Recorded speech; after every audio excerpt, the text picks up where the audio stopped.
কথা হলো আপনাকে একটু সংশোধন করে, এটা ওসি প্রদীপ নয়, যে মেজর সিনহা হত্যা মামলা।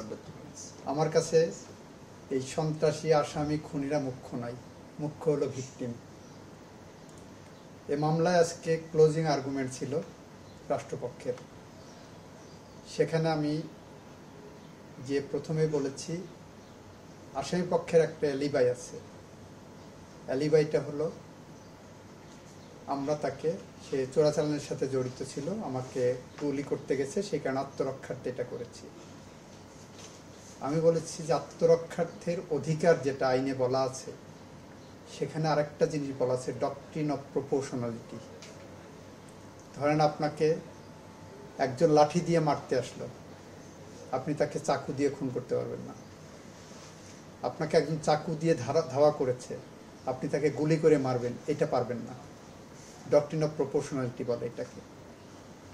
এখানে দেখা যাচ্ছে সমস্ত সাক্ষী, আসামিদের স্বীকারোক্তি, সবাই বলছে মেজর সিনহা গাড়ি থেকে নিরস্ত্র অবস্থায় নেমে 2 হাত উঁচু করে দাঁড়িয়েছিলেন। তারপরে তাকে গুলি করা হয়, প্রথমে 2টা, পরে আরও 2টা। এরপরে মৃত্যু নিশ্চিত করার জন্য পা দিয়ে গলায় পাড়া দেওয়া হয়। ফলে এখানে রাইট অফ প্রাইভেট ডিফেন্স যেটা ওনারা অ্যালিবাই নিয়েছেন, এটা কোনোভাবেই গ্রহণযোগ্য না। যদি এটা না থাকে, আর এটা প্রমাণ করার জন্য তারা কোনো সাক্ষী, কোনো সার্কামস্টেন্সিয়াল এভিডেন্স, কোনো মৌখিক দালিলিক কোনো কিছুই আনেননি, তাহলে এটা যদি চলে যায়, it is establish that they killed major Sinha.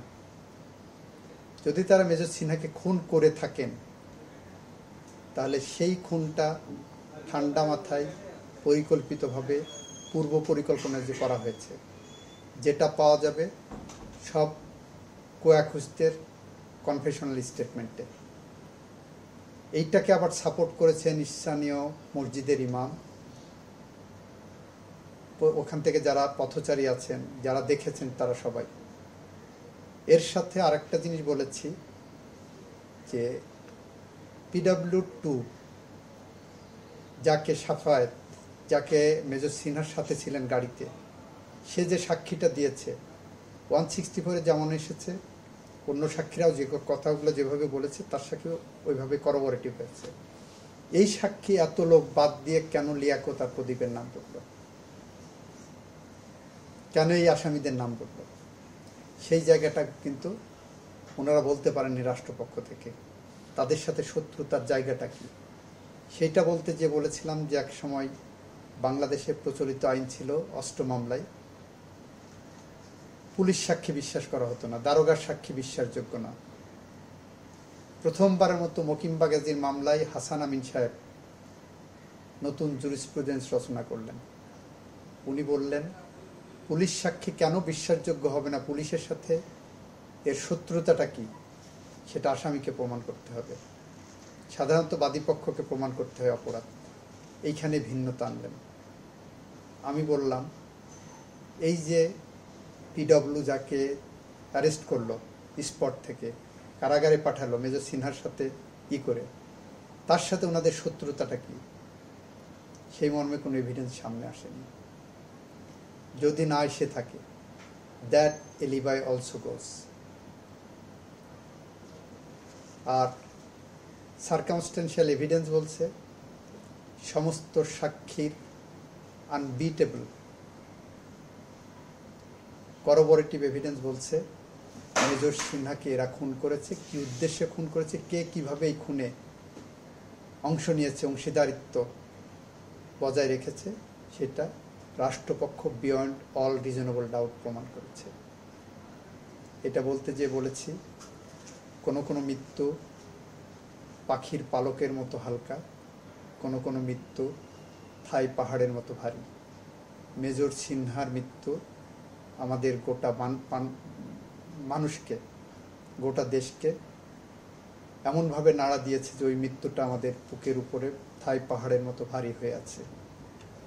আমরা যদি এটার বিচার করে যেতে না পারি, তাহলে কবি হেলাল হাফিজের ভাষায় উত্তর পুরুষের ভীরুকা পুরুষের উপমা হয়ে থাকবে।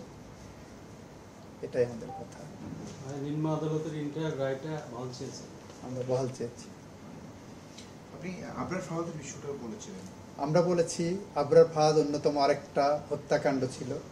আবরার ফাহাদ তার জীবন দিয়ে আর অনেক জীবন, অনেক মেধাবীর জীবন রক্ষা করে গেছে।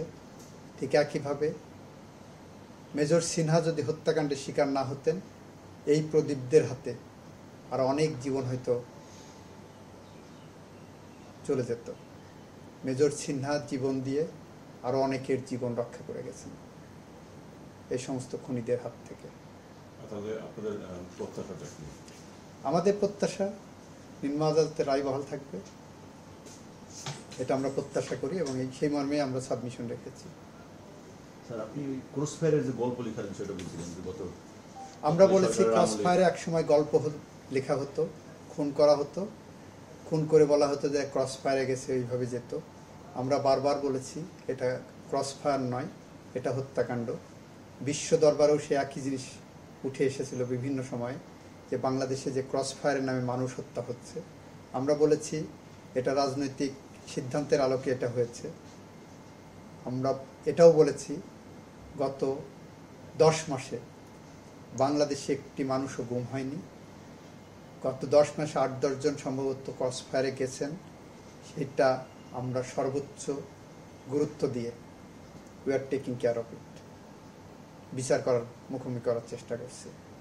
এই যে সংস্কৃতি, এই সংস্কৃতি বন্ধ হবে না যদি সিনহাদের মতো এই সমস্ত খুনিদের বিচার করা না হয়। As simple as it is. এটা শুধু সিনহার পরিবারের জন্য নয়, এটা গোটা রাষ্ট্র ব্যবস্থার জন্য, সভ্য সমাজের জন্য। একই সমাজে সিনহার মতো,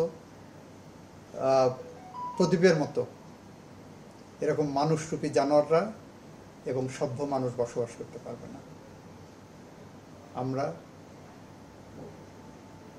এই বিশ্বকে সুকান্তের মতো আগামী প্রজন্মের জন্য বাসযোগ্য করে রেখে যেতে চাই।